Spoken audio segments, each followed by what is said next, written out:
अध्यापकों के द्वारा ये बताया गया है कि अच्छे से पढ़ाई करो, खूब अच्छे नंबर पाओ, अच्छी शिक्षा ग्रहण करो। लेकिन इसके साथ साथ हमें पर्यावरण के बारे में सोचना है। अभी तुम लोगों ने कोरोना बीमारी देखी होगी, सभी ने देखी थी ना? जी। सबके स्कूल बंद हो गए थे? जी। सब लोग अपने घर में बंद हो गए थे? जी। और बहुत सारा पैसा खर्च करने के बाद भी हमें शुद्ध वायु नहीं मिल रही थी। तो ये यात्रा इस वजह से है, इस कारण से की जा रही है कि हमारे आसपास की वायु शुद्ध रहे, हमारे आसपास का जल शुद्ध रहे, हमारे पास जो नदियाँ बह रही हैं वो स्वच्छ रहें, हमारे पास में अगर कोई जंगल है तो वो बंजर ना होने पाए। और ये सब करने के लिए तुम लोगों को आगे कार्य करना है। तुम में से बहुत सारे लोग डॉक्टर बनेंगे, इंजीनियर बनेंगे, IAS बनेंगे, टीचर बनेंगे, या जो अच्छा लग रहा है, जो भी तुम्हारा सपना है वो बनना। लेकिन वो बनने के साथ साथ हमें ऐसे काम करना है कि फिर कोई कोरोना की बीमारी हमारे जीवन में ना आए। हमारे आसपास स्वच्छता रहनी चाहिए। कोरोना में आपको बार बार बोला जाता था ना, हाथ धो, कोई भी चीज़ छूने के बाद हाथ धो। आप घर के बाहर से अगर बाहर से घर आ रहे हो तो हाथ धो। तो हाथ धोने का अर्थ क्या है? आप स्वच्छ रहो, आपके हाथ में कोई गंदगी ना रहे। तो जैसे हमारे हाथ स्वच्छ रहने चाहिए, हाथ में कोई गंदगी ना रहे इसलिए हम बार बार हाथ धोते हैं, ऐसे ही हमारी नदियों को भी स्वच्छ रहना चाहिए, क्योंकि नदियों का पानी ही हम पीते हैं। चाहे आप बिस्लरी की बोतल में पी रहे हो, चाहे आप गिलास में पी रहे हो, चाहे आप मटके में पी रहे हो, हमारे जीवन में पानी जहाँ से भी आ रहा है वो नदी ही उसका स्रोत है। नदियों का पानी ही हम तक पहुँच रहा है पीने के लिए। तो यदि आपका हाथ स्वच्छ होना इतना आवश्यक है बीमारी से दूर रहने के लिए, तो उस नदी का स्वच्छ होना भी बहुत आवश्यक है, क्योंकि वही नदी का पानी हम पी रहे हैं।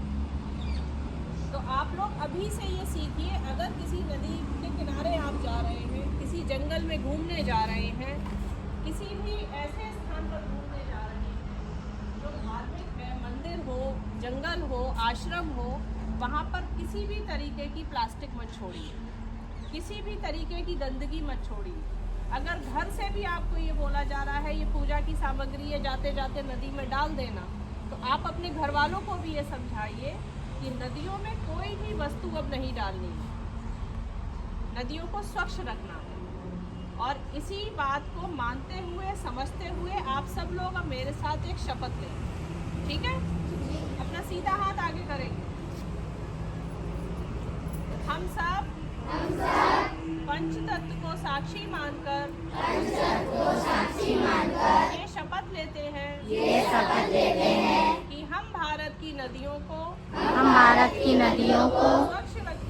स्वच्छ रखेंगे, हम भारत के जंगल को सुरक्षित रखेंगे। जय श्री राम, जय श्री राम, जय श्री राम, जय श्री राम। इन सारी बातों को सिर्फ सुनना नहीं है भाषण उपदेश की तरह, इनका पालन करना है, ठीक है? किसी भी नदी के किनारे कोई गंदगी छोड़ के नहीं आनी है, और बल्कि वहाँ कुछ गंदा देख रहे हो तो उस सबको बीन कर एक तरफ रख दो, किसी कूड़े में डाल दो। अगर नदियाँ स्वच्छ रहेंगी तभी तुम स्वच्छ रहोगे, तभी तुम स्वस्थ रहोगे, ठीक है? तुम्हें पढ़ाया भी गया होगा कि हमारे भीतर 70% पानी है, और वो 70% पानी कहीं ना कहीं बाहर नदियों से ही अंदर प्रवेश कर रहा है।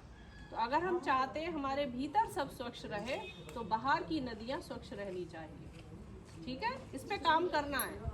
जैसे पढ़ रहे हो, जैसे मार्क्स के लिए सोच रहे हो 80% आ जाए, 90% आ जाए, ऐसे ही हमारा प्रयास रहना है कि 80-90% हमारी नदियाँ अब स्वच्छ हों, और ये तुम्हारी जिम्मेदारी है। और जैसे मैं तुम्हें समझा रही हूँ, ऐसे ही तुम्हें अपने से छोटे बच्चों को बताना। कभी देख भी लो, कोई पौधा तुम देख लो कि सूखा पड़ा है, तो पहले उसमें पानी डालो, चाहे वो बाहर लगा हो या अंदर लगा हो।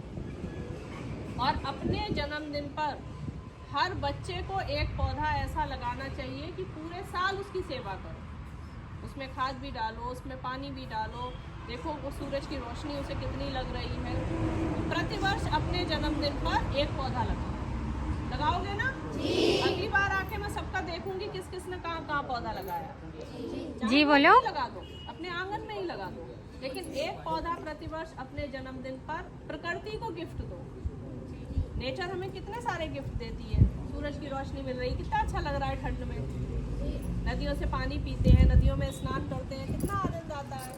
जंगल घूमने जाते हो, तुम्हारे पास तो पेड़ का जंगल है, बहुत सारे बच्चे गए भी होंगे शायद उसमें घूमने, कितना सुंदर लगता है। तो जब भगवान हमें इतनी सुंदर सुंदर वस्तुएं उपहार मुफ्त में दे रहा है, तो हमें भी तो प्रकृति को कुछ देना चाहिए ना। तो सब लोग अपने जन्मदिन पर एक पौधा रोपित करना और उसकी पूरे साल सेवा करना, ठीक है?